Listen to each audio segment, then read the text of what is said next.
Hey guys, welcome to our YouTube channel. मेरा नाम है शुभम चतुर्वेदी और आप देख रहे हो डिकैडमी डिफेंस। आज हम डिस्कस करने वाले हैं 30 expected ancient history questions for CDS. Part 60 questions की है, दो पार्ट मिला के 60 एक्सपेक्टेड क्वेश्चंस आपको एंशिएंट हिस्ट्री से मिलेंगे, जिसके बाद हम ये एश्योरेंस करते हैं कि आपको उसके अलावा कुछ पढ़ने की आवश्यकता नहीं पड़े। हमारा पूरा फोकस इसी पे हो। अब ऐसा नहीं है कि 60 क्वेश्चंस पढ़ने के बाद आप एक्सपेक्ट करोगे कि एकदम लाइन बाय लाइन उठा के ढाल दें। ऐसा नहीं होगा। हमारा एक्सप्लेनेशन जो है आपको टेलीग्राम ग्रुप पे मिल जाएगा, उसको अच्छे से पढ़ो आप, ठीक है। उसके बाद आपको दूसरी जगह जाने की ज़रूरत नहीं पड़ेगी। इतना हम एश्योरेंस देते हैं, जैसा हमारा मोटो कहता है, एश्योरेंस ऑफ क्वालिटी। तो आज के पहली क्वेश्चन की शुरुआत करते हैं।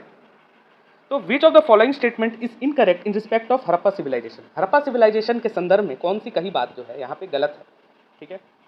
Dholavira is located on Khadir Bet in gulf of Khambhat of Gujarat, ठीक है। धौलावीरा जो एक हड़प्पन साइट है वो खादिर बेट पे सिचुएटेड है, खादिर बेट पे है, जो कि गल्फ ऑफ खंबत पे है, और गल्फ ऑफ खंबत जो है वो गुजरात में है, ठीक है। Lothal is situated on the banks of river Bhogava. Lothal and Rangpur are only evident instance of rice in Harappan period. Traces of canal have been found at the Harappan site of Shortugai in Afghanistan but not in Punjab और Sindh. So basically क्या होता है, जब हम ऐसे type के question से deal कर रहे होते हैं तो ज़्यादा ओवर एक्साइटेड या फिर नर्वसनेस कह लो उसे, एक या दो ऑप्शन देते हैं तो ये तो लगता है ये तो पढ़ा हुआ है भाई, हाँ ये तो है पढ़ा हुआ, इसको हम लोग राइट कर देते हैं या फिर इसको राइट कर देते हैं। लेकिन जब बात आती है यूपीएससी की, तो यूपीएससी इस मेंटेलिटी से डील करने के लिए हमें ही ट्रैप करता है, ठीक है।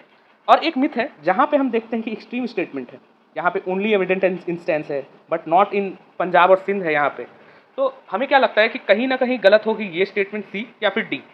लेकिन अगर देखा जाए पिछले साल के सीडीएस पेपर पे, तो एक वेटलैंड्स पे क्वेश्चन आई थी जिसपे दोनों ऑप्शंस नेगेटिव साउंड कर रहे थे और उसमें पूछा था कौन सा सही है। तो ऐसे ऐसे टाइप मेंटालिटी से डील करने के लिए यूपीएससी अब समझ चुका है, ठीक है। तो हम ऐसे टाइप के क्वेश्चन हमने अपने पीडीएफ पे रखा हुआ है ताकि इस चीज़ को आप जान लो, क्योंकि इन एग्जामिनेशन हॉल आप उस चीज़ से टैकल कर पाओ। तो आते हैं हम अपने फर्स्ट ऑप्शन पे। Dholavira is located on Khadir Bet in gulf of Khambhat of Gujarat, ठीक है। तो यहाँ देखने की वाली बात यह है कि लोकेटेड ऑन खादिर बेट, ये तो भाई सही है। एनसीईआरटी क्लास 6 में ही हमने पढ़ा है कि धौलावीरा जो है वो खादिर बेट पे लोकेटेड है। लेकिन क्या वो गल्फ ऑफ खंबत पे है? जी नहीं, वो कहाँ पे है? रन ऑफ कच्छ पे, गुजरात पे, ठीक है। और लोथल की बात करें तो वो भोगवा रिवर पे लोकेटेड है। आप मुझे ये बताइएगा कमेंट सेक्शन में कि भोगवा रिवर किस रिवर की ट्रिब्यूटरी है, ठीक है।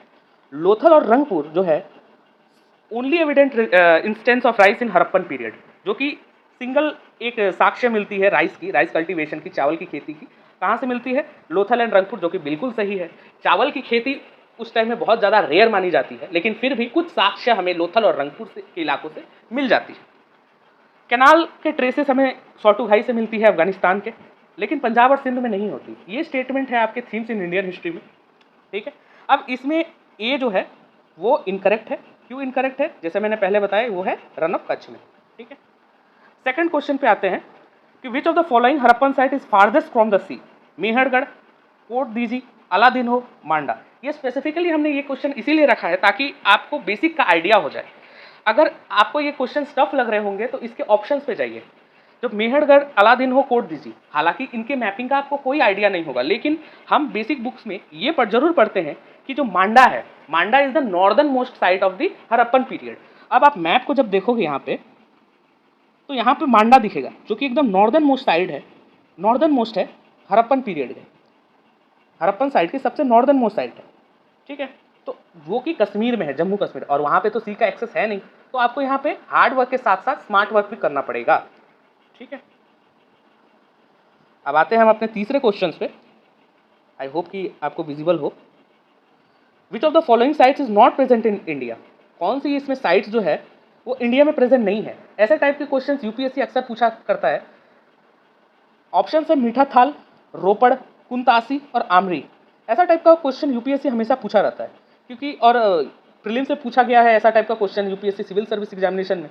और जैसे कि सीएपीएफ और सीडीएस का ट्रेंड दिन पर दिन चेंज होता जा रहा है और यूपीएससी का जो यू है वो अनप्रेडिक्टेबिलिटी साउंड करता है, तो हम इस क्वेश्चन के लिए रेडी रहे, यही इसी में हमारी भलाई है, ठीक है। तो इसका simple and straight forward answer है आमरी, ठीक है। फोर्थ क्वेश्चन की ओर आते हैं। The evidence of famous Ganeshwar Jodhpura culture known from डिस्ट्रिक्टिव non Harappan pottery. एक कल्चर, बहुत सारी कल्चर जो हरप्पन कैल्कोलिथिक पीरियड में बहुत सारी कल्चर का भी एमरजेंस आया हुआ था, जिसमें से एक थी गणेश्वर जोधपुरा कल्चर, जो कि आपको ये बताना है कि ये कहाँ से मिलती है, इसके साक्ष्य हमें कहाँ से मिलते हैं। ठीक है, तो खेतरी एरिया ऑफ राजस्थान पहला ऑप्शन, दैमाबाद, कोल्लर माइंस या आलमगीरपुर। ठीक है, तो आपको जरूर ये क्वेश्चन टफ लग रहे होंगे, ठीक है, लेकिन हमने ये बेसिकली आपके रूटीन बुक्स जिससे आप प्रिपरेशन करते हो, प्रिपरेशन का सोर्स बताते हो, जिससे थीम से ही लिया हुआ है। तो गणेश्वर जोधपुरा कल्चर जो है वो आपको मिलता है Khetri area of Rajasthan. Khetri mines थी जहाँ पे यूजुअली कॉपर्स, बहुत सारे कॉपर जो है कॉपर का ट्रेड हुआ करता था। ठीक है, तो यहाँ पे it is possible that inhabitant supply coppers from Harappans, जो हरप्पन्स और जो इनहिबिटेंट्स थे खेतरी एरिया के, वहाँ से कॉपर का ट्रेड हुआ करता था। ठीक है, consider the following periods and identified correct with respect to their old names to new names. ठीक है, सबसे पहले मगन। मगन यहाँ पे आपको ये देखना है कि पुराना नाम और नया नाम के बीच में आपको पेयर करना है कौन सा इसमें करेक्ट है। ठीक है, Magan Bahrain, Dilmun Oman, Meluhha Harappa. ठीक है, अब हमें मेसोपोटामियन टेक्स्ट से, मेसोपोटामिया में बहुत सारे हमारे ट्रेड्स हुआ करते थे, तो उसके टेक्स्ट से हमें ये मालूम चलता है कि उन्होंने हड़प्पा का नाम जो है वो मेलुहा रखा हुआ था। ठीक है, मगन जो था वो ओमान का नाम था और दिलमुन जो था वो बहरेन का नाम था। ये भी आपको थीम्स इन इंडियन हिस्ट्री में मिल जाएगी। ठीक है, सारी तीनों नाम जो है वो मेसोपोटामियन टेक्स्ट में मेंशन है। आप अगर मैप में देखना चाहो, यहाँ पे देखो, यहाँ पे दिलमुन है, ये मगन है, ठीक है, और ये लोथल है। ये पिक भी आपको थीम्स इन इंडियन हिस्ट्री में मिल जाएगी। आते हैं अपने छठे क्वेश्चन की ओर।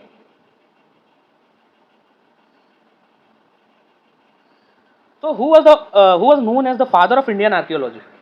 ऐसे क्वेश्चंस यूपीएससी प्रीलिम्स पर्सपेक्टिव से इंपॉर्टेंट नहीं है, लेकिन यूपीएससी के अन्य एग्जाम जैसे ईपीएफओ, सीएपीएफ, डिफेंस एग्जाम, ठीक है, इस सब में फैक्चुअल क्वेश्चंस का वेटेज हिस्ट्री के रिगार्डिंग बहुत ज़्यादा होता है। अभी तो बेसिकली मॉडर्न हिस्ट्री या मिडिवल हिस्ट्री से ये सब पूछा जाता है, लेकिन यूपीएससी का यू आपको पता है अनसर्टेनिटी और अनप्रिडिक्टेबिलिटी दर्शाता है। तो इंडियन आर्कियोलॉजी का फादर कौन है ये भी पूछ सकता है, और अभी एएसआई भी न्यूज़ में है काफ़ी दिनों से। ठीक है, जैसे आपको पोरुनराई सिविलाइजेशन पूछ लिया था पिछले साल, तो वैसे ही ये भी पूछ सकता है। ठीक है, who is known as father of Indian archaeology. Alexander Cunningham, James Prinsep, John Marshall, Dayaram Sahni. अब इंडियन आर्कियोलॉजी की बात कर ही रहे हैं तो आपको ये जानकारी दे देते हैं कि जो इंडस वैली की जो खोज हुई थी ना, उस टाइम में जो डायरेक्टर जनरल थे वो थे आपके ये जॉन मार्शल।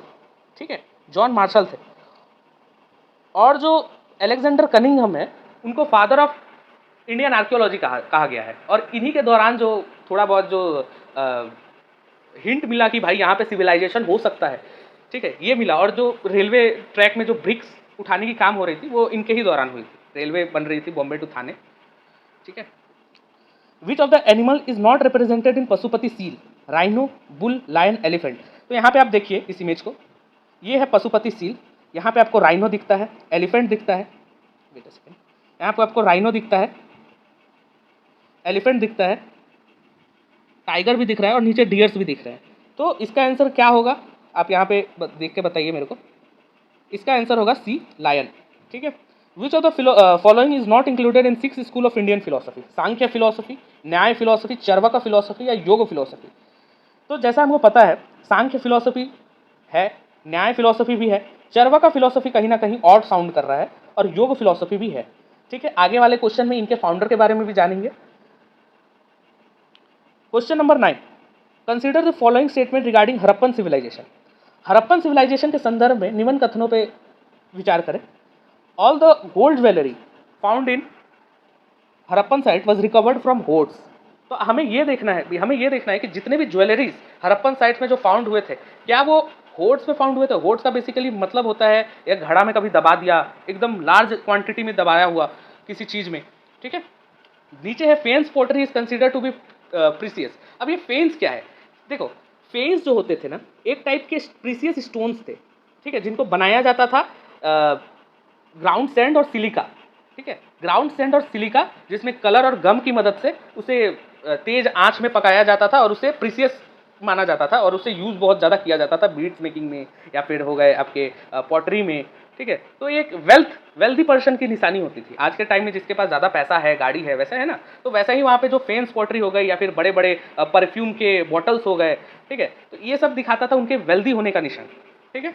तो ऑल द गोल्ड ज्वेलरी, पहले ऑप्शन में जाते हैं, all the gold jewellery found at Harappan site was recovered from hoards. ठीक है। और दूसरी ऑप्शन है faience pottery is considered to be precious. अब आपको ये बताना है कि इनमें से करेक्ट कौन सा है। ठीक है। तो जैसा कि हम जानते थे बहुत सारे जगहों पे मिला भी है gold jewellery, Harappan site was recovered from hoards, faience pottery is considered to be precious. तो आपको ये बता दे, बहुत सारे गोल्ड ज्वेलरी जो होते थे इंसानों के साथ दफनाया भी जाते थे। तो technically this statement is correct, but according to NCERT ये स्टेटमेंट जो है एकदम एनसीईआरटी से उठाया गया है, थीम्स इन इंडियन हिस्ट्री से, तो ये स्टेटमेंट करेक्ट होता है। ठीक है। आपको देखिए, आप अगर कभी भी हिस्ट्री के क्वेश्चंस में अगर डाउटफुल महसूस करें अपने आप को कि एक सोर्स ये बता रहा है, दूसरा सोर्स ये बता रहा है, तो you should go for NCERT, that what is written in NCERT हमेशा वही सही होता है अकॉर्डिंग टू यूपीएससी। ठीक है, क्योंकि उससे ज़्यादा ऑथेंटिक सोर्स मार्केट में अवेलेबल नहीं। ठीक है। इसका इसका आंसर होगा आपका बोथ 1 and 2। ठीक है। Which among the following rulers repaired the Sudarshan lake without imposing tax on his other subject?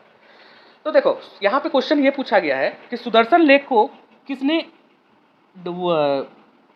Repair किया था। ठीक है। टैक्स को इम्पोज नहीं किया था अपने सब्जेक्ट पे, without imposing tax on their subject. अपने प्रजा पे टैक्स का इम्पोज ना करते हुए सुदर्शन लेक को किसने रिपेयर किया था। तो आपको ये बता दे, जो सुदर्शन लेक जो है ना, वो सबसे पहले चंद्रगुप्त मौर्य ने बनाया था। ठीक है। उसके बाद जो है उसका रिपेयर जो करवाया था वो रुद्रदमन ने करवाया था। इसका सी ऑप्शन राइट है। ठीक है। सॉरी, इसका सी ऑप्शन राइट है। तो बेसिकली होता क्या है ना, जब क्वेश्चंस हम लोग समझ नहीं पाते हैं तब वहां पे हम गलती करते हैं। यहाँ पे बात कर रहा है रिपेयर्ड, कौन किसने रिपेयर करवाया, समझ आ रहा है ना। तो चंद्रगुप्त मौर्य ने तो पहले बनवाया था, लेकिन सबसे पहले रिपेयर करवाया था रुद्रदमन ने। उसके बाद फिर कुछ साक्ष्य या कुछ इंस्क्रिप्शन से पता चलता है कि बाद में जब कुषाण के बाद जब ये गुप्ता डायनेस्टी आती है एग्जिस्टेंस में, तो गुप्ता के रूलर्स ने भी ज़्यादा इंटरेस्टेड दिखाया रुद्रदमन लेक पे, और गुप्ता ने भी बाद में इसे रिपेयर करवाया था, गुप्ता डायनेस्टी के कुछ रूलर्स ने। ठीक है। I am so sorry guys, 10 number question मैंने मिस कर दिया, कोई बात नहीं, मैं अभी कर देता हूँ उससे कवर। सो यहाँ पे 10 नंबर क्वेश्चन में ये बताया गया, कंसीडर द फॉलोइंग स्टेटमेंट्स, ये निम्न कथनों पर विचार करें। Dhamma Mahamatta was a special officer to spread the message of Dhamma. ठीक है। नाम से ही स्पष्ट होता है धम्म महामता, लेकिन ये गलती आप एग्जामिनेशन हॉल में ना करें। ये बस एक बेसिक आपको थोड़ा सा इन्फॉर्मेशन बूस्ट करने के लिए है, थोड़ा सा इन्फॉर्मेशन एनरिच करने के लिए है, क्वालिटी देने के लिए है। इसीलिए हम यहाँ पे अपने क्वेश्चन के माध्यम से आपके अंदर एंशिएंट हिस्ट्री का वो सारा इन्फॉर्मेशन भरना चाहते हैं। ठीक है। सेकंड जो है, Ashoka was certainly the first ruler who inscribe his message on stone surfaces. अब अगर आपने एनसीईआरटी को दिल से फॉलो किया हो तो ये क्वेश्चन आपके लिए बहुत ज़्यादा ईजी हो जाता है। ठीक है। क्यों इजी हो जाता है, क्योंकि धम्म का नाम से ही मतलब, धम्म का यहाँ पे धम्म महामत्ता का, महामत्ता मतलब क्या होता है, सबसे पहले आप ये जाने, महामत्ता मतलब होता है महामंत्री, इंपॉर्टेंट मिनिस्टर। ओके। और धम्म का मतलब, धम्म का जो इंपॉर्टेंट मिनिस्टर, धम्म मतलब तो धर्म, आपको पता ही है, धर्म का important minister was the special officer to spread the message of dhamma. Clear cut definition है, कोई एक्सप्लेनेशन की जरूरत ही नहीं है यहाँ पे। सेकंड ऑप्शन है, Ashoka was certainly the first ruler who inscribe his message on stone surface. ये थोड़ा सा फैक्चुअल इन्फॉर्मेशन है, जो कि आपने फिर भी एनसीईआरटी थीम्स पढ़ी होगी ढंग से, तो आपको इसका आंसर आना चाहिए। इसका आंसर है C, both of the options are correct. ठीक है। इसका आंसर होगा बोथ। अब आते हैं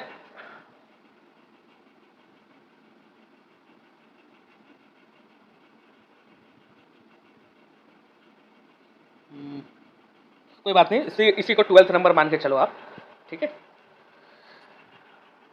who among the following was not a Buddhist scholar. ऐसा टाइप के क्वेश्चन हमें यूपीएससी प्रीलिम्स में देखने को मिली थी इसी साल। ठीक है ना। तो उसमें तो जैन स्कॉलर पूछा था, हमने थोड़ा सा ट्विस्ट करके बुद्धिस्ट स्कॉलर पूछ दिया। ठीक है। Who among the following was not a Buddhist scholar. Vasubandhu, अश्वघोष, रवि कीर्ति, वासुमित्र।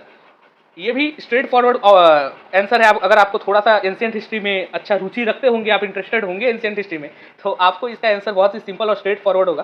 क्यों? क्वेश्चन टफ है, यहाँ पे देख लो आप, क्वेश्चन टफ है लेकिन ऑप्शन ईजी है। क्यों ऑप्शन ईजी है? बिकॉज हमें पता है रवि कीर्ति कौन थे। रवि कीर्ति जो थे वो थे आपके, आप कमेंट सेक्शन में बताइए इसका आंसर। ठीक है। रवि कीर्ति कौन है? और ये भी बताइएगा एई होल पिलर इंस्क्रिप्शन जो है, एई होल पिलर इंस्क्रिप्शन उस वो किस राजा को समर्पित है, ठीक है ना। एई होल पिलर इंस्क्रिप्शन जो है वो किस राजा को समर्पित है, और आप ये भी बताइए कमेंट सेक्शन में कि रवि कीर्ति कौन है, ये बताइए, ठीक है। अब क्वेश्चन नंबर 14 पे आते हैं। While studying the ancient history we see the mention of Mattusuvan, what are the people associated with. मतलब मत्तुसुवन, हम जब एंशिएंट हिस्ट्री पढ़ते हैं तो हमें एक वर्ड दिखता है कभी कभार, मत्तुसुवन।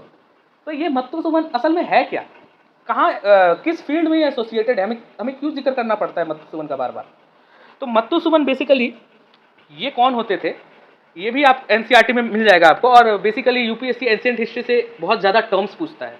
अगर आप देखोगे पास्ट ईयर के सीडीएस सीएपीएफ में, तो एंशिएंट हिस्ट्री का जो टर्म्स होता है ना, और मिडिएवल हिस्ट्री का जो टर्म्स होता है, बहुत ज़्यादा पूछे जाते हैं। तो जो मत्तुसुवन जो होते हैं वो होते कौन, मर्चेंट्स, व्यापारी होते थे क्या, विलेज हेड, गाँव के मुखिया होते थे क्या, रिच लैंडलॉर्ड, अमीर जमींदार होते थे क्या, या फिर डिस्ट्रिक्ट जज जो न्यायपालिका में बैठते थे वो होते थे क्या। इनमें से कौन सा आंसर सही है। तो इनमें से सबसे अप्रोप्रिएट आंसर आपको मिलता है, और एनसीईआरटी भी यही कहता है कि इसका आंसर होगा मर्चेंट्स, ठीक है, इसका आंसर होगा मर्चेंट्स। तो जो सक्सेसफुल मर्चेंट्स होते थे ना इस टाइम के संगमा पीरियड के, सक्सेसफुल मर्चेंट को मत्तुसुवन कहा जाता था। और ये कोई संस्कृत टर्म नहीं है, ये याद रखिएगा। मत्तुसुवन जो थे वो कोई संस्कृत टर्म नहीं है जो मत्तुसुवन है। इसको संस्कृत में क्या कहा जाता था, सत्तवाहा, ठीक है, सत्तवाहा, ठीक है। आपको सारी इन्फॉर्मेशन, आपको एक्सप्लेनेशन सब कुछ टेलीग्राम ग्रुप में प्रोवाइड कर दी जाएगी, तो आप इस चीज़ की टेंशन मत लीजिए। आपको हम पूरी अच्छे तरीके से क्वालिटी देने की कोशिश करेंगे। टेलीग्राम ग्रुप पे आप ज्वाइन करें, वहाँ पे हम करंट अफेयर्स की इन्फॉर्मेशन भी डालते हैं, ठीक है, जो आपके डिफेंस एग्जाम से रिलेटेड, सीडीएस, एनडीए और इनफैक्ट यूपीएससी प्रीलिम्स एग्जामिनेशन के पर्सपेक्टिव से भी बहुत ज़्यादा इंपॉर्टेंट है, ठीक है। और हमारे क्वेश्चंस देख के आपको लग ही रहे होंगे कि ये सिर्फ डिफेंस एग्जाम के कवर करने के बेस पे नहीं बनाया गया है, ठीक है। Which of the following is incorrect about the merchant society of ancient India, ठीक है। यहाँ पे ये बोला गया है कि merchant society of ancient India के संदर्भ में कौन सा कथन जो है वो सही नहीं है, इनकरेक्ट पूछा है, ठीक है। Sanskrit terms and inscription use the term vanik to designate merchant. Sanskrit के जो शिलालेख होते थे, अभिलेख होते थे, उनसे हमें वणिक जो नाम है वो मिलता है, जो कि किसे डेजिग्नेट करते थे, मर्चेंट्स को, व्यापारी को, ठीक है। वणिक मतलब व्यापारी, ठीक है। Trade was defined as an occupation for Vaishyas only in Shastra. मतलब ट्रेड जो है वो सिर्फ वैश्या पे ही सीमित था according to Shastra. The reference of trade as an occupation of Vaishya is mentioned in Mrichchhakatika of Shudraka. Shudraka का एक पुस्तक है मृच्छकटिकम। और आप यहाँ देखिए, आपको इस क्वेश्चन में कितना इंफॉर्मेशन मिल रहा है, ठीक है। मर्चेंट्स को वणिक, अब क्वेश्चन पूछ लिया कि वणिक जो टर्म है वो किसके रिगार्डिंग यूज किया जाता है, तो आपको इजीली आंसर पता होगा, मर्चेंट्स, ठीक है। हमारा बस मोटिव यही है कि आपको एक क्वेश्चन में बहुत ज़्यादा एकदम पैकेज दे दे इन्फॉर्मेशन का, एक क्वेश्चन से, ठीक है।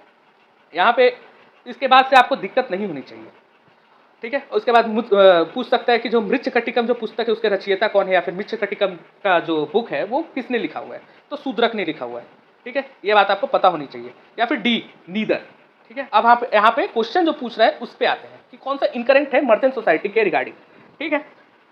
तो मर्चेंट सोसाइटी के रिगार्डिंग जो पहला स्टेटमेंट है ना, वणिक, ये तो बिल्कुल सही है, कोई डाउट ही नहीं है। और जो सेकंड स्टेटमेंट है ओनली इन शास्त्र, ये भी बिल्कुल सही है। मैं बार बार आपको बोल रहा हूँ, जब तक आपको इन्फॉर्मेशन, अभी के टाइम पे तो ऐसा हो चुका है कि जब तक आपको पूरा क्लैरिटी ना हो, पूरा जानकारी ना हो, तो आप तुक्के मत खेलना ओनली और नॉट या फिर एक्सट्रीम वर्ड्स में, ठीक है। थर्ड स्टेटमेंट बोलता है the reference of trade as an occupation of Vaishyas is mentioned in Mrichchhakatika of Shudraka. तो मृच्छकटिकम में क्या होता था, एक कहानी है, ठीक है, जिसमें एक वर्कर को दिखाया गया है, एक चारू दत्ता नाम का एक आदमी है, उसका कहानी है, जिसको दिखाया गया है कि वो दो काम साइमल्टेनियसली कर रहे हैं। कौन सा दो काम, पहला तो वो ब्राह्मण है और दूसरा वो है मर्चेंट, ठीक है। तो भाई एक आदमी दो काम उस टाइम में कर रहा है, इसका मतलब क्या है, ये जो स्टेटमेंट है वो गलत हो जा रहा है कि ट्रेड जो है वो वैश्या का ऑक्यूपेशन है। बिल्कुल नहीं, ट्रेड जो है वो ब्राह्मण भी कर रहा है, वैश्या भी कर रहा है, ठीक है। तो ये जो सी वाला स्टेटमेंट है वो गलत है। लेकिन आप ये मत भूलिए कि यहाँ पे एक इन्फॉर्मेशन आपको दिया हुआ है कि जो मृच्छकटिकम है ना वो शूद्रका ही ने लिखा है। गलत क्या है, तो गलत ये है, कहाँ गया, हाँ, गलत ये है कि जो ऑक्यूपेशन है, रेफरेंस ऑफ ट्रेड जो है वो ऑक्यूपेशन ऑफ वैश्या पे ही लिमिटेड था, नहीं, बिल्कुल नहीं, ठीक है। आई होप आप इंजॉय कर पा रहे होगे इससे, ठीक है। with reference to the guilds श्रेणी of ancient India that played a very important role in our country's economy. ठीक है, which of the following statement are correct? अब इसमें क्वेश्चन में ही एक आप इन्फॉर्मेशन देख सकते हो कि जो गिल्ड्स है उसको एंशिएंट इंडिया में श्रेणी कहा जाता था. ठीक है, तो क्वेश्चन ये पूछ रहा है कि जो श्रेणी है एंशिएंट इंडिया में जो कि बहुत ज़्यादा इंपॉर्टेंट रोल प्ले कर रहा है कंट्रीज के इकोनॉमी पे, तो इस उसके अनुसार दिए गए स्टेटमेंट में कौन सा दिया गया स्टेटमेंट सबसे फिट बैठता है या करेक्ट है. ठीक है, every guild was registered with central authority of state and king was chief administrative authority on them. मतलब जितने भी गिल्ड्स के ऑर्गेनाइजेशंस थे वो सारे चीफ एडमिनिस्ट्रेशन जो अथॉरिटी होती थी राजा के उसके अंडर आती थी, वो एडमिनिस्टर करता था सारे गिल्ड्स को और वो गिल्ड्स को उनसे रजिस्टर्ड होना पड़ता था. पहला स्टेटमेंट तो ये कह रहा है. सेकंड स्टेटमेंट ये कह रहा है कि the wages rule of work standard and prices were fixed by the guild. ठीक है, जो सैलरी तनख्वाह होती थी, जो काम का प्रक्रिया होता था, क्या स्टैंडर्ड और क्या प्राइजेस जो मेंटेन करेंगे, ठीक है, वो गिल्ड द्वारा फिक्स किया जाता था. ठीक है, तीसरा स्टेटमेंट ये बोल रहा है the guild has a judicial power over its own member. जो गिल्ड के जो सदस्य होते थे, तो जो गिल्ड होता था उसके ऊपर वो अपना जुडिशियल पावर एक्सरसाइज कर सकते थे. तो तीनों स्टेटमेंट में आपको ये बताना है कि कौन सा स्टेटमेंट सही है. ठीक है, तो जो गिल्ड थे ना, पहली बात मैं आपको ये बता दूं, जो गिल्ड थे वो किसी राजा के अकॉर्डिंग नहीं आते थे, वो बहुत ज़्यादा पावरफुल होते थे और वो सब कुछ अपना काम जितना भी है प्राइस सेटअप से लेके किसको एडमिट करना है, किसको एडमिट नहीं करना है, किसको निकालना है, वो सारा इंडिपेंडेंट ग्रुप था और किसी के किंग के अंडर में वो एडमिनिस्ट्रेटिव अकाउंटेबल नहीं होते थे. ठीक है, तो अगर आप ऑप्शन 1 को एलिमिनेट कर दो, ठीक है, तो आपके पास बचता क्या है, ऑप्शन 2 एंड 3 या 3. ऑल द अबव तो अब कट गया, 1 एंड 2 कट गया. ठीक है, तो ऑप्शन बी और सी बच रहा है. तो 2 and 3 most probably is the correct answer. ठीक है, और 2 एंड 3 है भी is the correct answer. In the Buddhist stupa the Salabhanji का मोटिव डिपिक्ट्स. अभी हम जब आखिर तक पहुंच जाएंगे तब हम आपको दिखाएंगे कि यूपीएससी इस टाइप के क्वेश्चन सीडीएस में, सीएपीएफ में या फिर ईपीएफओ या फिर अन्य एग्जाम में कैसे पूछता है. और सालाभंजी का मोटिव से भी रिगार्डिंग सीडीएस में 2019 में क्वेश्चन आया हुआ है. ठीक है, तो पहला ऑप्शन है द फर्टिलिटी. जो सालाभंजी का मोटिव है वो डिपिक्ट क्या करता है, क्वेश्चन ये पहला ऑप्शन है the fertility and abundance of the world of the nature. ठीक है ना, सालाभंजी का is the sculpture of snake standing near tree and grasping a branch. मतलब सालाभंजी का एक सांप का स्कल्पचर है, मतलब कोई पेड़ के बगल में खड़ा हुआ है और वो कुछ मतलब ब्रांच को, ट्री का कोई ब्रांच है उसको उखाड़ रहा है. ठीक है, सी नंबर स्टेटमेंट ये बोलता है it suggest that it was compressed by Buddhist ideology which was preached by Buddha. मतलब ये सालाभंजी का मोटिव ये दिखाता है, ये दर्शाता है कि बुद्धा के आइडियोलॉजी से बहुत ज़्यादा प्रभावित थी सालाभंजी का मोटिव. ठीक है, या फिर डी है ऑल द अबव. तो इसमें जो पहला स्टेटमेंट बोल रहा है ना, the fertility and the abundance of the world of nature, मतलब नेचर के पास बहुत ज़्यादा फर्टिलिटी और बहुत ज़्यादा अबंडेंस है सोर्सेज का. नेचर का सोर्सेज जो है वो बहुत ज़्यादा है. ठीक है, मतलब एक महात्मा गांधी का भी स्टेटमेंट एक याद आ रहा है मेरे को कि earth has everything to fulfil your need but not your greed. ठीक है, तो अर्थ के पास बहुत ज़्यादा एबंडेंस में रिसोर्सेस है और फर्टिलिटी है जिससे वो हम मनुष्य का पेट पाल सकती है. ये दिखा रहा है सालाभंजी का मोटिव. तो इसका सबसे अप्रोप्रिएट आंसर ए बैठता है, क्योंकि बी का कोई तुक नहीं बैठता है, क्योंकि जो सालाभंजी का जो मोटिव है वो गजल लक्ष्मी का है जिसके बगल में लोटस है, बगल में राइट और लेफ्ट साइड में लोटस है. ठीक है, और जो सी है कि the idea was compressed by Buddhist ideology preached by Buddha. तो देखो ऐसा कुछ था नहीं. बेसिकली सालाभंजी का मोटिव तो ये दर्शाती है कि बहुत सारे मान्यताएं बुद्धिस्ट आइडियोलॉजी से परे बहुत सारे दूसरे धर्म के या फिर दूसरे स्पिरिचुअलिस्टिक चीज़ें को दर्शाया गया है सालाभंजी का मोटिव के द्वारा. तो सी तो गलत है एकदम श्योर से, और इसका रेफरेंस आपको थीम्स इन इंडियन हिस्ट्री में ही मिलेगा. ठीक है, आते हैं अपने नेक्स्ट क्वेश्चन की तरफ. Musiri, टोंडी, वंजी identified from Sangma literature. ठीक है, अब आप बोलोगे संगमा लिटरेचर से इतना ज़्यादा क्वेश्चन क्यों. संगमा लिटरेचर से इतना ज़्यादा क्वेश्चन इसीलिए है क्योंकि संगमा लिटरेचर बहुत ही ज़्यादा न्यूज़ में था इस बार, और यूपीएससी सिविल सर्विस एग्जामिनेशन से एक बार क्वेश्चन पूछा भी है, और सीडीएस ने भी क्वेश्चन संगमा लिटरेचर बहुत 1-2 साल की गैप पे संगमा लिटरेचर या फिर साउथ की हिस्ट्री से क्वेश्चन पूछता है. ठीक है, अब आप ये बताओ Musiri, टोंडी, वंजी identified from Sangma literature वो क्या है. चेरा पोर्ट है, चोला का विलेज है, पांड्या का टैक्स है, या क्रॉपिंग पैटर्न. ठीक है, तो इसका स्ट्रेट फॉरवर्ड आंसर है, फैक्चुअल आंसर है एकदम. इसका आंसर है चेरा पोर्ट. ठीक है, जो चोला का पोर्ट था उसको पोम्पुहार बोला जाता था और कावेरी पट्टनम बोला जाता था. ये याद रखिएगा आप, पोम्पुहार और कावेरी पट्टनम. और जो पांड्या का पोर्ट है उसको कराईकल बोला जाता था, KORKAIL, कोरकैल या फिर करकल, आप जो भी बोलो उसे. ठीक है, आप इसकी चिंता मत करो, PDF आपको प्रोवाइड हो जाएगी. Please join our Telegram channel. ठीक है, question number 19, identify the incorrect pairs from the given options. Kurinji, hilly region, Mullai, forested region, Neithal, coastal region, Palai, riverine beds. अब इससे मिलता जुलता क्वेश्चन 2019 में पूछा था, सेम क्वेश्चन था, बस उससे ट्विस्ट करके ढाला गया था, जहाँ से सोर्सेस से मैं इसे मतलब बोरो किया हुआ ये सोर्सेस को, वहीं से ये क्वेश्चन 2018 का भी क्वेश्चन उठाया गया था। बेसिकली उसमें ये कहना चाहता था कि कुरिंजी के पीपल जो थे वो किससे इंगेज थे ज़्यादा, मुल्लई के जो पीपल थे वो किससे इंगेज थे ज़्यादा 2000। लेकिन यहाँ पे हमने आपको क्वेश्चन को इजी रखने के लिए एकदम स्ट्रेट फॉरवर्ड क्वेश्चन पूछा है कि कुरिंजी का मतलब जो है वो असल में होता क्या है, मुल्लई का मतलब असल में होता क्या है। तो आपको इनकरेक्ट पेयर जो है उसको मैच करना है, ठीक है। तो बेसिकली कुल्लई जो होता है ना, यहाँ पे जो कुरिंजी जो होता है, कुरिंजी को हिली रीजन बोलते हैं। एक फ्लावर आती है वेस्टर्न घाट्स में, वेस्टर्न घाट्स हो गए, हिमालयन रीजन में एक फ्लावर होते हैं चेर कुरिंजी, ठीक है ना। और वेस्टर्न घाट में वो फ्लावर जो है वो हिली रीजन में ही पाई जाती है, ओके। तो ऐसे आप याद रख सकते हो चेर कुरिंजी, एक एक्स्ट्रा इन्फॉर्मेशन आपको दे सकता हूँ मैं। चेर कुरिंजी जो है वो वेस्टर्न घाट्स और हिली रीजन में पाई जाती है साउथ में। तो इसी से आप याद रखो कुरिंजी हिली रीजन। और इनका जो पीपल थे, इनके जो निवासी थे, उनका ऑक्यूपेशन जो था वो हंटिंग और गैदरिंग था, जैसे कि हिली रीजन पीपल के होते रहते हैं, ठीक है। अब सेकंड ऑप्शन है मुल्लई। अब मुल्लई क्या है, जो मुल्लई जो होते थे ना वो फॉरेस्टेड रीजन होते थे, ठीक है।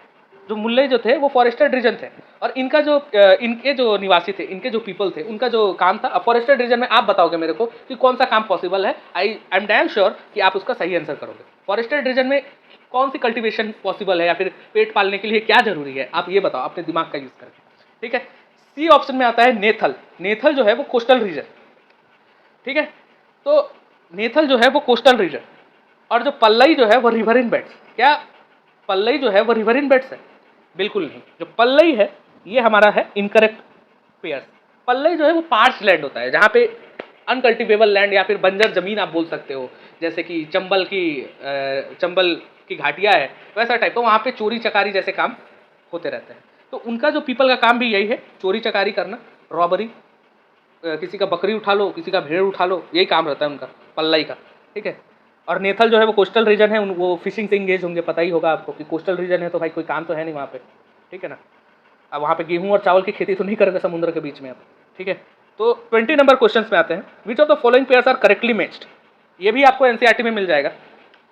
वेल्लालर जो थे वो कौन थे, कदई सियार जो थे वो कौन थे, कदई सियार और अधिमई जो थे वो कौन थे, ठीक है। उझावर जो थे वो कौन थे, और डी है ऑल द अबव। क्या ये सही स्टेटमेंट मैच्ड है? तो हाँ बिल्कुल सही है एकदम स्टेटमेंट। ये आप फैक्चुअल इन्फॉर्मेशन है, आप इसको रख सकते हो, पीडीएफ आपको प्रोवाइड हो जाएगी, ठीक है। 21 में आते हैं। With respect to 3 Sangama assemblies which of the following statement are incorrect. मैं बार बार संगमा असेंबली इसलिए बोल रहा हूँ कि संगमा असेंबली तब भी इंपॉर्टेंट था और अब भी इंपॉर्टेंट है। जैसे बुद्धिस्ट असेंबली, जो बुद्धिस्ट कन्वेंशन हुए थे बुद्ध के डेथ के बाद, वैसे ही संगमा असेंबली भी उतना ही ज़्यादा इंपॉर्टेंट है, ठीक है। इसीलिए संगमा असेंबली न्यूज़ में भी था। थिरुकुरल के भाषण को मोदी ने पीएम हमारे प्राइम मिनिस्टर मोदी ने डिपिक्ट किया था अपने भाषण में, तो इसलिए बहुत ज़्यादा इंपॉर्टेंट हो जाता है। एनईपी के रिगार्डिंग थिरुकुरल का जो स्टेटमेंट है वो बहुत ज़्यादा इंपॉर्टेंट है, ठीक है। तो with respect to 3 Sangama assembly which of the following statements are incorrect, ठीक है।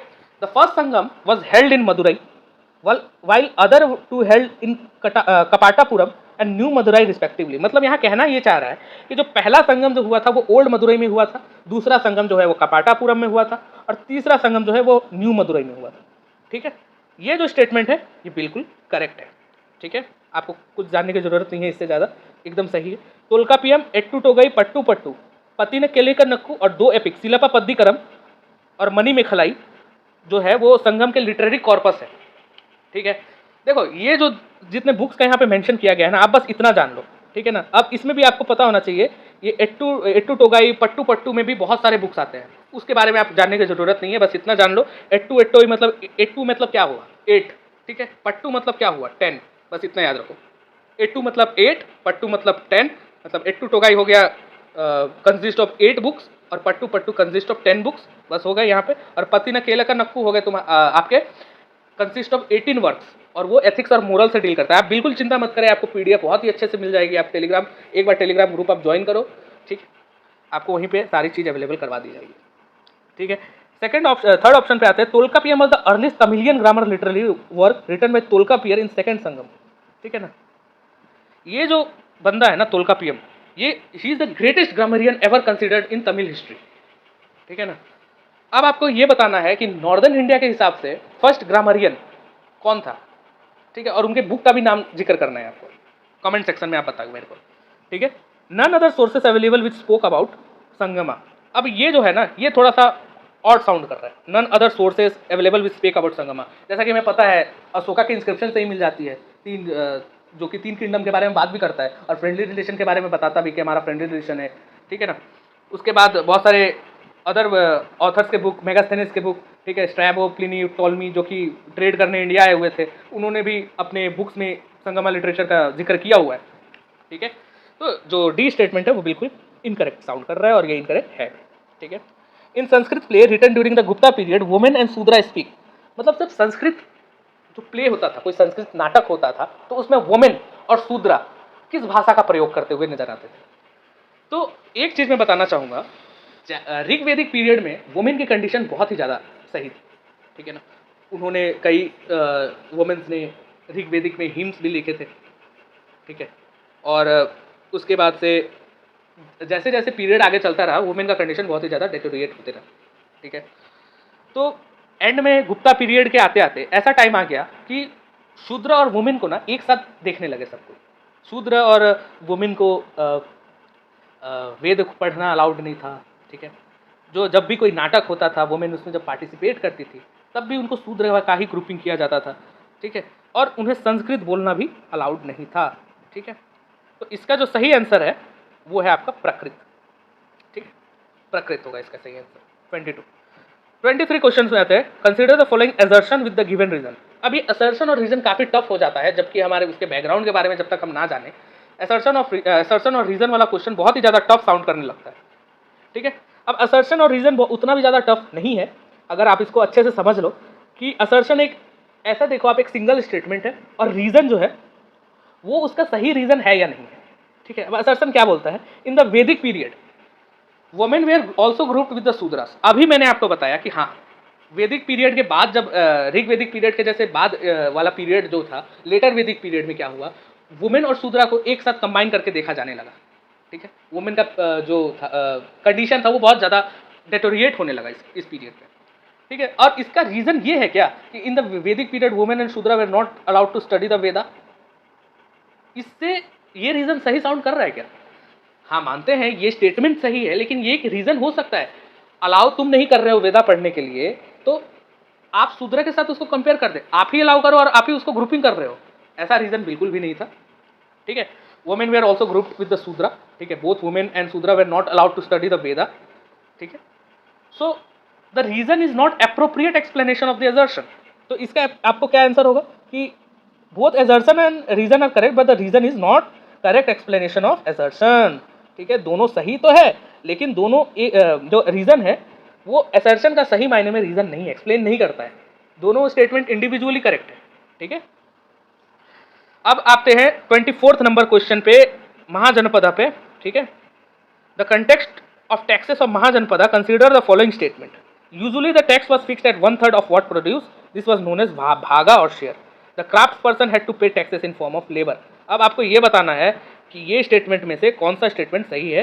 इसका हिंदी अनुवाद में अभी कर देता हूँ कि जो टैक्स जो होती थी महाजनपद के टाइम में, जो कर वसूला जाता था, वो 1/3 होता था। जो भी प्रोड्यूस हुआ, जो भी उत्पाद हुआ, उसका 1/3 उसे भाग कहते थे।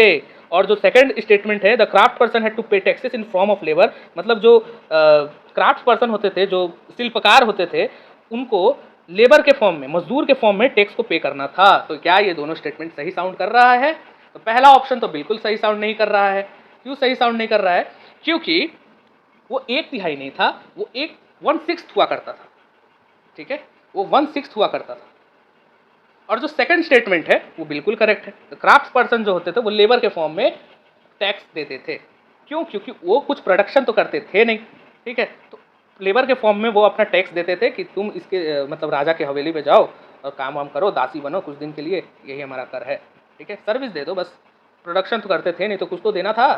ऐसे ही जो एग्रीकल्चरिस्ट थे वो अपना भागा देते थे 1/6, और जो लेबर्स थे या फिर मजदूर या फिर कोई भी फील्ड में हो, वो अपना लेबर देते थे, मतलब अपना सर्विस देते थे। जैसे अगर कोई मोची होगा तो वो राजा के जूते सिएगा, या फिर अगर वो कुछ भी हो, जैसे कि गोल्ड स्मिथ हो गया, ब्लैक स्मिथ हो गया, तो वो अपना सर्विस देगा राजा, ठीक है। आप देख सकते हो मैप में। ये मैप बहुत ज़्यादा इंपॉर्टेंट हो जाता है, कैपिटल्स कभी कभी पूछ लेते हैं, तो आप इसका ध्यान देना, सबका PDF फॉर्म में आपको प्रोवाइड कर दिया जाएगा। इन कंटेक्स्ट ऑफ गना और संघा कंसिडर द फॉलोइंग स्टेटमेंट। ठीक है, तो आपको ये पता होगा कि महाजनपद में बहुत सारे मोनार्की थे, बहुत सारे रिपब्लिक्स थे, ठीक है, बहुत सारे फ्यूडेटरीज भी थे रिपब्लिक्स में। ठीक है, तो आपको ये बताना है कि गना और संघा में क्या एक ही राजा हुआ करते थे। ठीक है, both Buddha and Mahavira belong to gana और संघा, तो इसमें आपको ये बताना है कि करेक्ट क्या है। ठीक है, तो पहला ऑप्शन जो है, इन gana and sangha there was only one ruler, ये बिल्कुल गलत है। क्यों गलत है? क्योंकि गना और संघा में बहुत सारे रूलर्स होते थे। ठीक है, जैसे बुद्ध और महावीरा को ले लो, शाक्या क्लैन के थे, क्लैन हुआ करता था basically, Shakya clan. Jnatrika clan से महावीर थे, JNATRIKA, जनात्रिका क्लैन से महावीर थे। बुद्ध थे आपके शाक्या क्लैन से, और दोनों थे वज्जी के, तो वज्जी एक महाजनपद है, उसके अंदर 2 क्लैन, तो एक रूलर नहीं हुआ करता था, बहुत रूलर हुआ करते थे। ठीक है, तो इसका आंसर होगा 2 ओनली। ठीक है, इसका आंसर होगा 2 ओनली। ठीक है, coming to the next question. Ajatasattu wanted to attack the Vajjis. He sent which of the following minister to the Buddha and get his advice on the matter. ठीक है, ये बहुत ही मुश्किल से ये क्वेश्चन मिला मुझे। ये क्वेश्चन भी आपको क्लास 6 के NCERT में मिलेगा। ये क्वेश्चन बहुत मुश्किल से, बहुत मतलब चील की आंखें चाहिए ऐसा क्वेश्चन को सेट करने के लिए। तो आपको ये बताना, और बहुत बढ़िया क्वेश्चन भी बन गया ये, ऐसा क्वेश्चन पूछने के चांसेस बहुत ज़्यादा होते हैं कि अजातशत्रु जब वज्जी पर अटैक करने वाले थे, तो उन्होंने अपने कौन से मिनिस्टर को बुद्ध के पास भेजा कि आप एडवाइस ले लो, आप एडवाइस दो कि वज्जी को कैसे हराया जाए। और आपको ये जान करके बहुत ही ज़्यादा आश्चर्य होगा कि वो बुद्ध ही थे जिन्होंने अजातशत्रु की मदद की थी वज्जी पे आक्रमण करने के लिए, जबकि बुद्ध जो थे वो खुद एक वज्जी महाजनपद के थे। जैसे कि मैंने बताया, वज्जी में जो क्लैन थे, शाक्या क्लैन, उसी के थे बुद्ध भी, वही उनका बॉर्न हुआ था। ठीक है, वज्जी के ही थे बुद्ध भी, तो उन्होंने अपने ही किंगडम को डिस्ट्रॉयड करने के लिए अजातशत्रु की मदद की। और ये क्यों की, कैसे की, ये कभी दूसरे वीडियो में डिस्कस करेंगे, जब हम एंशिएंट हिस्ट्री को बहुत ही ब्रॉडली कवर करेंगे, तब बहुत अच्छे से आपको समझ में आएगा। अभी आप बस इतना जान लो कि वो कौन था, विभीषण, ठीक है, जिसको अजातशत्रु ने भेजा था बुद्ध से एडवाइस लेने के लिए कि बताओ कैसे उसे हराया जाए। ठीक है, पहला है सुनिधा, ठीक है, सुनिधा, दूसरा है चेतक, तीसरा है वसकरा, और चौथा है जीवक। ये आपको NCERT क्लास 6 में मिल जाएगी। इसका आंसर होगा वसाकरा। ठीक है, ज़्यादा जानने की और कुछ जानने की जरूरत है ही नहीं। 27 नंबर क्वेश्चन पे आते हैं। Which of the following philosophical school and their founder and identify the incorrect pairs. मैंने बोला था आपको पहले ही कि अभी हम फाउंडर्स भी देखेंगे। जो 6 स्कूल ऑफ इंडियन फिलोसफी है, वहाँ तो फिलोसफी देख लिया हमने कौन सी फिलोसफी है, जिसमें चरवक को हमने ऑड वन आउट किया था। Charvaka school of philosophy 6 school of Indian philosophy है, तो आपको पता होना चाहिए। बहुत ज़्यादा क्वेश्चंस बनते हैं कॉम्पिटिटिव एग्जाम में ये 6 स्कूल ऑफ इंडियन फिलोसफी पे। ठीक है, तो इनके फाउंडर कौन है, ये भी आपको क्लास 6 के NCERT में ही मिलेगा, कहीं आपको दूसरे सोर्सेज, ये EL बशम, ये सब आप नाम भी नहीं सुने होंगे। ऐसे ऐसे सोर्सेज को पढ़ने की जरूरत नहीं है। NCERT आप पढ़ो, तमिलनाडु आप पढ़ो, काफ़ी है, बहुत ज़्यादा काफ़ी है एंशिएंट हिस्ट्री के लिए। ठीक है, UPSC को आपको फंसाना होगा तो इन्हीं 2 बुक के जरिए आपको फंसा सकता है। ठीक है, 27 number question. Match the following philosophical school with their founder and identify the incorrect pairs. तो वैशेषिका स्कूल जो थे उसके फाउंडर कोन्नडा थे। न्याय फिलोसफी जो थे वो गौतम ने फाउंड किया था। सांख्य फिलोसफी कपिल ने, और योग फिलोसफी जैमिनी ने। तो मैं आपको एक डिटेल देता हूँ। The world is made up of matter, जो कंसेप्ट आया है ना, वेस्ट बोलते हैं कि हमारा जो एटॉमिक थ्योरी के जो फाउंडर है जॉन डाल्टन, उन्होंने पहला एटॉमिक थ्योरी दिया था। ठीक है, लेकिन जब आप वैशेषिका फिलोसफी पढ़ते हो ना, तो आपको ये पता चलता है कि नहीं भाई, वैशेषिका फिलोसफी जो कन्नड़ थे, उन्होंने इसका जिक्र बहुत पहले ही कर दिया था कि जो संसार है वो अणु से बना हुआ है। ठीक है, वो उन्होंने इसका जिक्र बहुत पहले कर दिया था। ठीक है, तो he should be considered as founder of atomic theory, Kanada. ठीक है, सेज कन्नडा है वैशेषिका स्कूल्स के फाउंडर। न्याय फिलोसफी गौतम, सही है। सांख्य फिलोसफी कपिल, और योग फिलोसफी आप देखिए। क्या आपको लगता है योग फिलोसफी जैमिनी ने किया? आपको थोड़ा भी आइडिया होगा 6 स्कूल ऑफ इंडियन फिलोसफी पे। कभी कभी क्या होता है, आपको याद आ रहा होता है, आपने रिवीजन नहीं किया रहता है, इसलिए आप भूल रहे होते हो। लेकिन ऐसा क्वेश्चन में आप फंसोगे नहीं।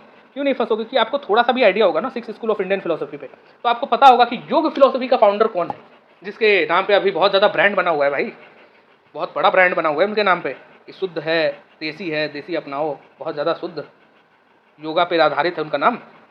अभी भी नहीं समझ आया क्या? अरे पतंजलि, रामदेव बाबा जी। चलो शुक्र है योगा का फाउंडर रामदेव बाबा नहीं है उस टाइम पे, पतंजलि है। चलो 28 नंबर पे क्वेश्चन आते हैं, match the following Mauryan inscription with their cities and identify the incorrect option. देखो ये क्वेश्चन ना मैंने स्पेसिफिकली इसलिए रखा है कि यूपीएससी ने इस बार ऐसा क्वेश्चन पूछा था, तो हो सकता है मे बी ऐसा क्वेश्चन इस बार पूछा जाए सीडीएस के एग्जामिनेशन में भी। ऐसा मैं दावा नहीं कर रहा हूँ, ना ही मैं ये दावा कर रहा हूँ कि इसमें से सारा क्वेश्चन आ जाएंगे या फिर कुछ भी आ जाएंगे, मैं ये नहीं कर रहा। हमारा बस फोकस है क्वालिटी एनरिचमेंट में, ठीक है। आप कैसे उसको लेते हो, आप उसको कैसे रिवाइज करते हो, आप अगर स्टडी हार्ड करोगे तो आपका सिलेक्शन पक्का है, कोई नहीं रोक सकता है आपको ऑफिसर्स बनने से, ठीक है। मतलब आप इसको देखोगे वीडियोस को, एक्सप्लेनेशन जो मैंने किया अभी, जितना भी इंफॉर्मेशन आपको दिया उसको आप सुनो, पीडीएफ को पढ़ो अच्छे से, ठीक है। उसके बाद आपको एंशिएंट हिस्ट्री में दिक्कत नहीं होगी, मैं ये अश्योर करता हूँ, ठीक है। और ये बहुत ही अच्छा चीज़ है जो कि बाकी इंस्टीट्यूट में आपको देखने को नहीं मिलती है इतना एश्योरेंस के साथ। हम बस क्वेश्चंस दे रहे हैं, उसमें इतना अच्छा एक्सप्लेनेशन आपको देंगे टेलीग्राम पे, आप जाके उसे पढ़ो, आपको उसके अलावा कुछ पढ़ने की आवश्यकता नहीं है और क्वेश्चंस यहीं से आएंगे, ठीक है। ये नहीं आएंगे, सेम क्वेश्चंस नहीं आएगा, लेकिन क्वेश्चंस इससे मिलता जुलता ही रहेगा भाई, ठीक है। तो 28 नंबर क्वेश्चन जैसे यूपीएससी ने इस बार पूछा था, ऐसा ही टाइप का क्वेश्चन पूछा था, तो हमने यूपीएससी का जो 1 statement is correct, 2 statement is correct वैसा नहीं रखा है पैटर्न, सिंपल सा रखा है। आपको यहाँ पे इनकरेक्ट ऑप्शन फाइंड करना है कि कौन सा सही मैच नहीं हुआ, ठीक है। तो आपको देखना है कलसी जो इंस्क्रिप्शन है, अशोका के टाइम का इंस्क्रिप्शन है, बहुत सारे इंस्क्रिप्शन बनाए गए थे अशोका द्वारा, ठीक है। तो हर एक इंस्क्रिप्शन का आपको जानकारी मतलब होना चाहिए, क्योंकि एनसीईआरटी में मैप में बहुत अच्छे से डिस्कस किया हुआ है, ठीक है। तो मैपिंग जो है ना हिस्ट्री का, पहले तो इंपॉर्टेंट नहीं हुआ करता था, लेकिन आए कुछ सालों में बहुत ज़्यादा इंपॉर्टेंट इसका वेटेज बढ़ गया है हर कॉम्पिटेटिव एग्जामिनेशन के सेंस में, मैं बता रहा हूँ आपको, ठीक है। Match the following Mauryan inscription with their cities and identify the incorrect option. Kalsi Dehradun Uttarakhand, ठीक है, बिल्कुल सही है। सन्नति कालाबुर्गी कर्नाटका, बिल्कुल सही है। मस्की रायचूर कर्नाटका, बिल्कुल सही है। लंपका, अब लंपका कहाँ है भाई, लंपका कहाँ पे है, लंपका है अफगानिस्तान में, ठीक है, आरामिक और ग्रीक स्क्रिप्ट, ठीक है। अब मेरे को ये बताइएगा आप, ठीक है, कमेंट सेक्शन में कि अफगानिस्तान या फिर जो जितना भी अभी के एरिया जो पाकिस्तान में पड़ते हैं, वहाँ पे अशोका ने किस लैंग्वेज में स्क्रिप्ट जो है, किस स्क्रिप्ट में इंस्क्रिप्शन प्रिस्क्राइब किया था वहाँ पे, और इंडिया में किस स्क्रिप्ट का ज़्यादा यूज़ किया था, ये आप मेरे को कमेंट सेक्शन में बताओ, ठीक है। तो इसका आंसर है लंपका। लंपका कहाँ है, अफगानिस्तान में, आप मैप देख सकते हो यहाँ पे, ये रामपुरवा, नंदनगढ़, लौरिया, सनकिस्सा, सॉरी दूसरा मैप भूल गया, कोई बात नहीं, आपको पीडीएफ में सब कुछ मिल जाएगा, कोई बात नहीं, यहाँ पे नहीं है तो आप गूगल भी कर सकते हो, ठीक है। Rampurva bull has been discovered from the place called Rampurva is located in, तो रामपुरवा बुल आपको पता होगा, it's the bull capital of Ashoka. Ashoka ने बहुत सारे इंस्क्रिप्शन बनाए थे, ठीक है। लौरिया नंदनगढ़ हो गया, सनकिस्सा हो गया, ठीक है, बहुत सारे कैपिटल्स बनाए थे, सांची हो गया, Sanchi is the lion capital, ठीक है। ये सब का फैक्चुअल इन्फॉर्मेशन आपको पता होना चाहिए एंशिएंट हिस्ट्री से। कि रामपुरवा बुल अभी जो है वो कहाँ पे है, तो वो प्रेसिडेंट हाउस के बाहर लगा हुआ है रामपुरवा बुल। और ये जो है वो मिला कहाँ से था, डिस्कवर कहाँ से, रामपुरवा जो है वो जगह जो है, रामपुरवा बुल तो नाम से ही साबित हो रहा है, रामपुरवा का बुल, रामपुरवा का सांड, तो रामपुरवा जो है ये कहाँ पे है भाई, तो बिहार में है, कर्नाटक में है, छत्तीसगढ़ में है या झारखंड में, कहाँ पे है, बिहार में है, ठीक है, ये है बिहार में। अब यहाँ पे हम आपको दिखाते हैं इसका, हाँ ये देखो रामपुरवा बिहार में, ठीक है। वहीं पे सारनाथ देख लो, सांची देख लो, सनकिस्सा देख लो कहाँ पे है, लौरिया नंदनगढ़ भी आपको बिहार में ही मिलेगा, सनकिस्सा आपको कहीं यूपी में मिलेगा, ठीक है। उसके बाद 30 नंबर क्वेश्चन, और यहाँ हमारा लास्ट क्वेश्चन है ये पार्ट 1 का, कि एंशिएंट हिस्ट्री में अड़िकामेडु सिटी, ये भी आपको एनसीईआरटी में ही मिलेगा। सारे क्वेश्चन हमारे एनसीईआरटी और तमिलनाडु स्पेसिफिक के ही है, और हमने कहीं से इसको दूसरे सोर्सेज से रेफर करने की कोशिश ही नहीं करी, क्योंकि हम नहीं चाहते हैं कि बहुत ज़्यादा आपको डर दिखाया जाए कि भाई ऐसा क्वेश्चन आता है, वैसा क्वेश्चन आता है, इस सोर्स पढ़ो, एंशिएंट हिस्ट्री का तो कुछ हो ही नहीं सकता है, सब जगह से उठा के देते हैं, वैसा कुछ नहीं है। आप सीडीएस में जाके देखो, जैसे कुछ यूपीएससी के, तो और अगर इसके अलावा आते भी है ना, ये एंशिएंट हिस्ट्री और तमिलनाडु के अलावा कुछ आते भी है, तो आपको उसकी फिक्र करने की ज़रूरत नहीं है, क्योंकि वो आप अगर नहीं सॉल्व कर रहे हो, अगर आपने एनसीईआरटी और तमिलनाडु बहुत अच्छे से कवर की है, तो अगर आप वो चीज़ नहीं सॉल्व कर पा रहे हो तो वो कोई सॉल्व नहीं कर पा रहा होगा, आप इसकी चिंता मत करो, ठीक है। तो लास्ट क्वेश्चन जो बोल रहा है वो अरिकामेडु सिटी एंशिएंट हिस्ट्री कि ये किस चीज़ के लिए जाना जाता है। तो सबसे पहले तो क्या है, ये डॉकयार्ड सिटी था, बुद्धिस्ट मोनेस्ट्री के लिए जाना जाता है क्या, टेक्सटाइल के लिए जाना जाता है, या फिर अशोका इंस्क्रिप्शन है बहुत ज़्यादा। तो अरिकामेडू सिटी से ना एरेंटाइन वेयर नाम की पॉटरी बहुत ज़्यादा ट्रेड किया जाता था। और अरिकामेडू सिटी है कहाँ पे, तो पौंडीचेरी पे है। तो ये एक डॉकयार्ड सिटी है जहाँ पे सिर्फ लोडिंग अनलोडिंग होते थे, ठीक है। तो अरिकामेडू पौंडीचेरी पे है। और यहाँ पे ये इंपॉर्टेंट इसीलिए है कि ओरेंटाइन वेयर बोल के एक पॉटरी मिलती थी जो कि मेडिटेरियन रीजन में पाई जाती थी, ठीक है, वहाँ से आती थी इंडिया में। और एक और पॉटरी थी एम्फोरे और रेड ग्लेज पॉटरी, ठीक है। इन दोनों को मतलब कहा जाता है एरेंटाइन वेयर, जो कि मेडिटेरियन रीजन से आती थी। और एक बीड मेकिंग फैक्ट्री भी, बहुत बड़ी बीड मेकिंग फैक्ट्री थी यहाँ पे, ठीक है। तो एक बोल सकते हो आप ये मतलब उस टाइम पे जो सोशल लाइफ था अरिकामेडू सिटी से झलकता है कि उस टाइम के पीपल को भी ट्रेड करना आता था। और एक ट्रेड सेंटर था वहाँ पे, बहुत सारा कार्गो शिप वहाँ पे लोड अनलोड होते थे, ठीक है। और बीड फैक्ट्री थी वहाँ पे। अब मेरे को आप एक क्वेश्चन और बताइए कि हड़प्पन सिविलाइजेशन में बीड मेकिंग फैक्ट्री बहुत ज़्यादा फेमस है ये एक्चुअली, बीड मेकिंग फैक्ट्री कहाँ पे पाई गई थी, ठीक है। ये कमेंट सेक्शन में आप बताओगे मेरे को, ठीक है। अब यहाँ पे आप ये देखो, हाँ ये आप देख लोगे, यह मैप आपको प्रोवाइड कर दी जाएगी आपको कि कहाँ कहाँ अशोकन इंस्क्रिप्शन है। आपको स्टेट वाइज या फिर आप देख सकते हो, आइडिया लग जाएगा कहाँ पे है। शिशुपालगढ़, जौगाड़ा उड़ीसा में, कलिंगा उड़ीसा में, मस्की साउथ में कौन कौन से हैं, ठीक है, ब्रह्मगिरी, सिद्धापुर, ठीक है, मनसेहरा, सबाजगढ़ी, कांदाहार। क्वेश्चन ऐसे भी आ सकते हैं कि कौन सा इंस्क्रिप्शन जो है वो इंडिया में है, कौन सा इंस्क्रिप्शन जो है वो इंडिया के बाहर है। तो आप ये मैप पे ज़्यादा फोकस करना, जो कि आपको टेलीग्राम ग्रुप पे प्रोवाइड कर दिया जाएगा, ठीक है। आते हैं थोड़ी PYQ पे चर्चा करते हैं, ठीक है ना। Which Buddhist text contain of the Mauryan emperor Ashoka account, मतलब कौन सा Buddhist text Mauryan emperor Ashoka के बारे में जिक्र करता है, ठीक है ना। तो विनय पिटका, सूत पिटका, अभिधम्म पिटका, ठीक है। तो जैसा कि हमें मालूम है विनय पिटका और सूत पिटका, आपको अगर नहीं मालूम होगा तो मैं बता रहा हूँ इन्फॉर्मेशन, आप नोट कर लेना, क्योंकि इसका इन्फॉर्मेशन PDF में आपको प्रोवाइड नहीं होगी, तो इसलिए आप इसको नोट कर लेना कहीं पे कि विनय पिटका और सूत पिटका जो है वो फर्स्ट बुद्धिस्ट काउंसिल में फॉर्म हुए थे, मतलब बनाए गए थे उसे, विनय पिटका और सूत पिटका। तो आपको एक चीज़ यहाँ पे आइडिया होनी चाहिए कि उस टाइम में जो थे वहाँ राजा कौन थे भाई। तो राजा थे अजातशत्रु जो थे वो मगध के फर्स्ट किंग, सेकंड किंग थे after Bindusara, yes. So basically Vinaya Pitaka और सूत पिटका वो थे फर्स्ट बुद्धिस्ट काउंसिल के थे, और अभिधम्म पिटका आता है सेकंड बुद्धिस्ट काउंसिल में, ठीक है ना। उसके बाद महावंशा, ठीक है ना। महावंशा आप जब 3 एलिमिनेट कर चुके हो तो फोर्थ वाला भी एलिमिनेट कर दोगे आप, ठीक है ना। फोर्थ वाला 1 2 3 आप एलिमिनेट कर चुके हो, तो बचा क्या आपके पास, फोर्थ महावंशा। तो आपको एक बताता है, एक श्रीलंकन क्रॉनिकल है, जब अशोका ने धम्म का प्रीच करने के लिए भेजा था, धम्म का प्रचार करने के लिए भेजा था अपने बेटी संग्रहित्री को और महिंदा को, अपने बेटे महिंदा और संग्रहित्री को श्रीलंका भेजा था। तो श्रीलंका के वहाँ पे क्रॉनिकल लिखा गया था, जिसे बहुत सारे बोलते हैं, बहुत सारा क्रॉनिकल लिखा गया था। देवदाना था, अवदाना था, दीपवंशा, महावंशा, ये सारी अशोकन पीरियड में ही लिखी गई थी। और अशोका के बारे में बहुत ज़्यादा ये लाइट थ्रो करती है अशोका के हिस्ट्री पे, ठीक है। Which one of the following statements about Buddhist stupa in India is not correct, ठीक है। कौन सा यहाँ पे स्टेटमेंट है बुद्धिस्ट स्तूपा के रिगार्डिंग जो कि करेक्ट नहीं है। Ashoka played an important role in popularising the stupa cult, कोई शक ही नहीं है, ठीक है।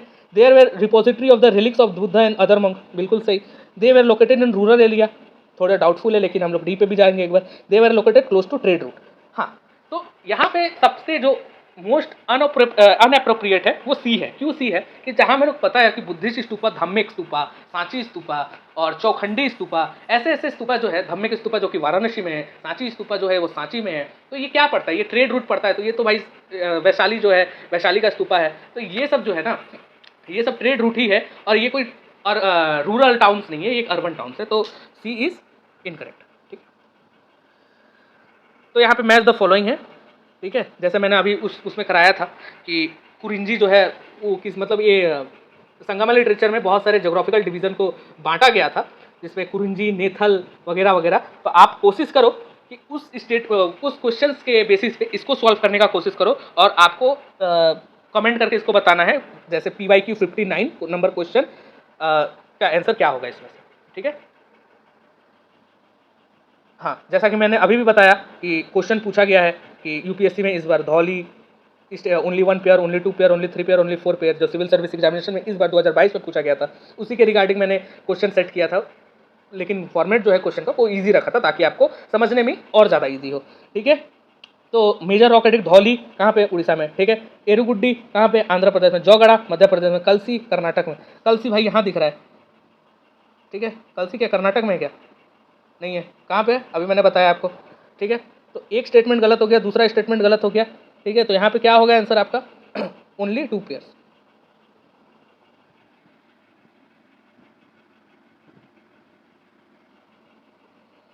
Ashokan inscription in Afghanistan written in which of the following script. अभी मैंने आपको इसका आंसर आपको कमेंट सेक्शन में बताना है, मैं नहीं बताऊंगा, ठीक है।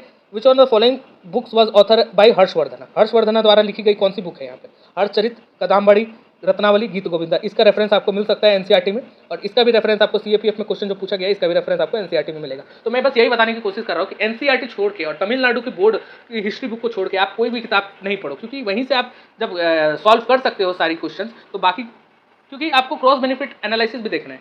आपके 2 या 3 क्वेश्चन रॉन्ग करने से आपका कट ऑफ डिसाइड नहीं होने वाला है, ठीक है। नेक्स्ट क्वेश्चन पे आते हैं। Which of the following statement about sculpture Sanchi is correct. अभी मैंने क्वेश्चन भी डाला हुआ है सालाभांजी का मोटिव के अराउंड। तो in some sculpture there is representation of Salabhanji का, absolutely correct, no doubt. Salabhanji का मोटिव क्या होता है मैंने आपको बताया हुआ है, ठीक है। द फिगर ऑफ सालाभांजी का is represented by a woman surrounded by lotus and elephant. अब यहाँ पे देखो, मैंने क्या कहा था पहले कि सालाभांजी का मोटिव में ना गजलक्ष्मी है, ठीक है ना, अ गॉडेस, ठीक है ना, गॉडेस ऑफ यू नो, जो बताती है कि अर्थ के पास कितना अबंडेंस है। और लक्ष्मी, लक्ष्मी मतलब क्या? वेल्थ दिखाती है अर्थ का, ठीक है ना।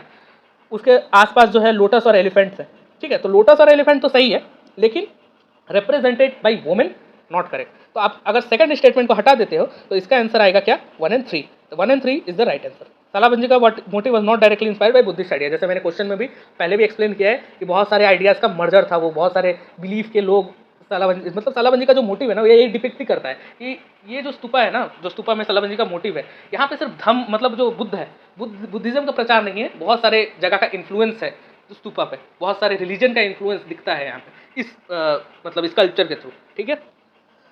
Next question, consider the following statement about Ashoka's faith in Buddhism. Rumandev Pillai inscription and Nigali Sagar Pillai inscription provide clear evidence of Ashoka's faith in Buddhism. Minor Edict 1 gave evidence of a sudden change in Ashoka's faith in Buddhism. ठीक है। अब ये जो question है ना, ये भी आप मेरे को कमेंट सेक्शन में बताओगे, ठीक है। कमेंट सेक्शन में बताओ इसका आंसर, ठीक है। आपको रिप्लाई के थ्रू इसका ब्रीफली एक्सप्लेनेशन मिल जाएगा, ठीक है। अभी थोड़ा सा टाइम इशू की वजह से मेरे को वीडियो जल्दी एंड करनी पड़ेगी। लास्ट क्वेश्चन है हमारा 81। The king of dance is the description of Trimurti at Elephanta cave, Kaliyamardan of Krishna, Bodhisattva Maitreya Gandhara, bronze Nataraja of Chola, ठीक है। त्रिमूर्ति एलिफेंटा केव, ये याद रखना आप, ये सब याद रखना, क्वेश्चन बन सकते हैं ऐसे कि त्रिमूर्ति जो है वो कहाँ पे है, कलियामर्दन जो है वो किसका है, कौन से भगवान को डिपिक्ट करता है। बोधिसत्व मैत्रेय के बारे में मैं एक चीज बता देता हूँ कि इसे फ्यूचर बुद्धा कहा जाता है, जो कि ऐसा माना जाता है कि तुषिता हेवन में वेट कर रहा है कि मेरा कब टाइम आएगा और मैं धरती पे जन्म लूँ, ठीक है ना, अपना टाइम आएगा वाला किस्सा है, ठीक है। ब्रॉन्ज नटराज ऑफ चोला, तो नटराज की मूर्ति अगर आपने देखी होगी तो इसका आंसर बहुत ईजी हो जाएगा आपके लिए कि Nataraj is considered as the king of dance. Okay, so this is all for today guys. I hope you enjoyed the video. अगर आपको पसंद आए तो प्लीज़ लाइक करें, सब्सक्राइब करें और जितना ज़्यादा हो सके शेयर करें।